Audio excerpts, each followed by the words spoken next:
naku, ang tagal ko na pala dito. Sa kakuha ng malunggay na wala na tuloy ang bahaw namin ng malunggay. Ako nakakauwi. 2 araw na po ako dito. Tumitingin ng mga baka kung sino ang kakain ng aming mga damo. May bakod na nga binakuran ng aming papa. Hindi kayo tingnan natin ang aming Christmas tree na 2. Kahit hindi nalagyan ng dekorasyon kasi green na sila. O diba ang saya-saya, nakakawala ng stress at mga toxic na tao, buti na lang wala kaming kapitbahay dito. Yan po, titignan natin. Ayan po, sisilipin natin ang aming Christmas tree. At yan din po ang aming bahay kubo. Ay naku!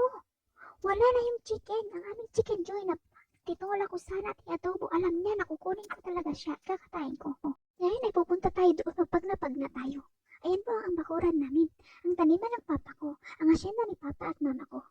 Diba ang luwang guys? Diba? Ayan Christmas tree namin at mga sagingan. Tara magpag na tayo at uuwi na ako. Mamaya makikibirthday pa kasi ako. Diba ang saya? Ayan ang bahay namin. Pauwi na ako ng yellow na bahay. Ay, nakalimutan ko. May pupuntahan pa pala akong birthday. Nasabahan niya ako sa birthdayhan. Tara! Nandito na ako sa birthday! Buti na lang, di ba ako kumain at hindi ko pa kinatay manok. Di ba ang saya? Birthday ni madam. Ni auntie birthday niya, oh. Pero ang late ng cake niya, bakit kaya ko lang sa atin yan? Masyarong pa sana ako. Kinantahan sila ng mga crew. Ang saya-saya, dami nila magbe-birthday. Ayan po mga inimbita ni madam. Mag-18.2 pa lang siya. Ang dami namin nakikain. Ayan o. Nag-clap din lahat. Siyempre makikain din kami. Di ba saya? Ang daming foods. Ang saya-saya. Pasta. Kanin. Pero yung cake, dapat natikman ko yung cake kaya ulit. Blow, blow, blow. Blow! Yeah!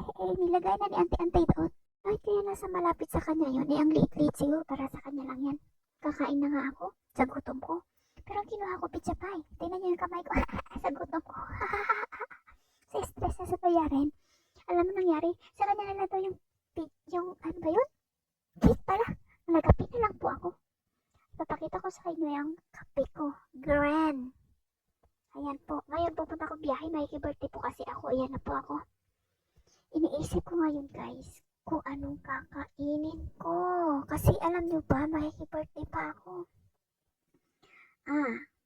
Naisip ko na ang susunod kong kakainin. Mukhang masarap. Nakikita ko nyo yung 2 butas ng ilong ko. Ayun na, pupunta na tayo sa birthdayhan.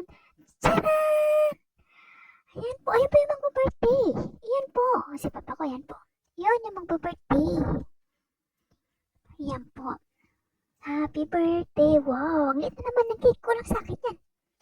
Ayan po, tumingin si kuya sa akin. Kasi, ang lagi ako magpa-birthday pero hindi. Si madam na isa, 18.8 ang edad niyan.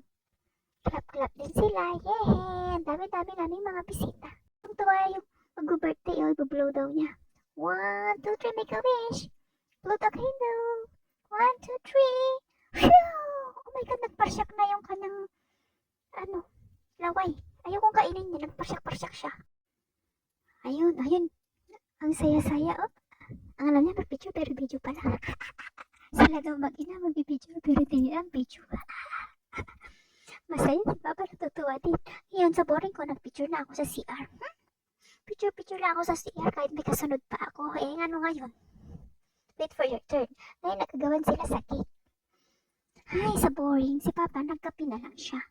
Siyempre, nagagawa yung mag-ina eh. Ang ginawa ng anak ko, nag-sign na lang ng autograph kasi sabi doon, ang pugi-pugi daw. Ngayon, nag-family picture din kami. Diba ang saya? Ngayon, umuwi kami yung aso namin, nalungkot di daw si Lama. Ngayon, pinansin namin, dead mo siya. Hindi niya kami pinapansin. Kahit si Pulgoso naman, ayun, tumatahol bakit daw iniwan. Ayan na po, bye!